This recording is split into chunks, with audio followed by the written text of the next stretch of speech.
আজ ৭ই এপ্রিল সংঘ জননী আমাদের মা শারদা দেবীর বেলুড় মঠে প্রথম পদার্পণ দিবস।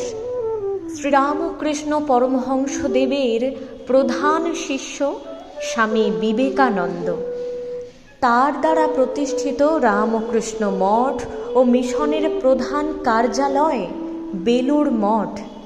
স্বামী বিবেকানন্দের পূর্ব পরিকল্পনা অনুসারে মন্দিরের নকশা নির্মাণ করেছিলেন শ্রীরামকৃষ্ণ পরমহংসদেবের অপর পার্ষদ শিষ্য স্বামী বিজ্ঞানানন্দ।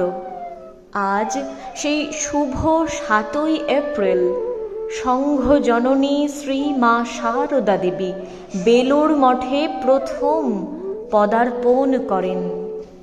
আজ থেকে ১২৯ বছর আগে অর্থাৎ ১৮৯৭ সালে স্বামী ব্রহ্মানন্দজির বিশেষ অনুরোধে মা শারদা বেলুড় মঠের নতুন জমিতে প্রথমবারের মতো পদার্পণ করেন। সঙ্গে ছিলেন স্বামী যোগানন্দ, ভগিনী নিবেদিতা, মিসেস সারাবুল এবং মিস ম্যাকলাউড। এক অনন্য সুন্দর সেই সময় গঙ্গার ঘাটে নৌকো লাগা মাত্র মাঙ্গলিক শঙ্খধ্বনি, মা এসেছেন দুয়ারে। আহ্লাদিতা সংঘ জননী মৃদু কণ্ঠে বলেছিলেন, এতদিনে ছেলেদের একটা মাথা গোজার জায়গা হলো। ঠাকুর এতদিনে মুখ তুলে চেয়েছেন। জননী এসেছে দ্বারে। মঠের ত্যাগী সন্ন্যাসীরা মায়ের শ্রীচরণ ধুইয়ে নিয়ে চললেন ঠাকুর দালানে। সঙ্গে শ্রীমৎ স্বামী যোগানন্দজি মহারাজ, ব্রহ্মচারী কৃষ্ণলাল এবং গোলাপ মা। পুরাতন নীলাম্বর বাবুর বাগান বাড়িতে মা নিজ হাতে ঠাকুরের পুজো এবং ভোগ নিবেদন করলেন। স্বয়ং ব্রহ্মময়ী এসেছেন। কেউ কি ঘরে থাকতে পারে?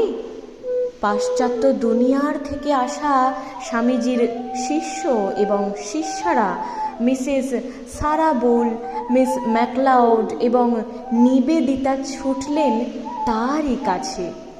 যোগীন্দ্র পূজ্যা, যিনি তাঁর ইচ্ছা, ওমকার মানে সেই তো তিনি।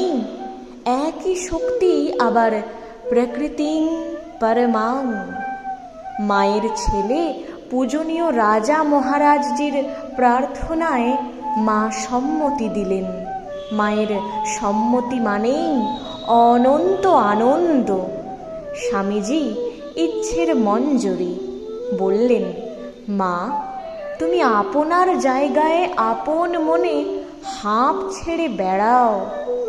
যোগমায়া ৫টি শক্তি দুর্গা, লক্ষ্মী, সরস্বতী, সাবিত্রী এবং রাধাকে অনন্তকাল ধরে থাকার প্রার্থনা মঞ্জুর। আহ্লাদিতা মা চলেছেন বেলুড় মঠের নতুন জমিতে। সব্বার কি আনন্দ!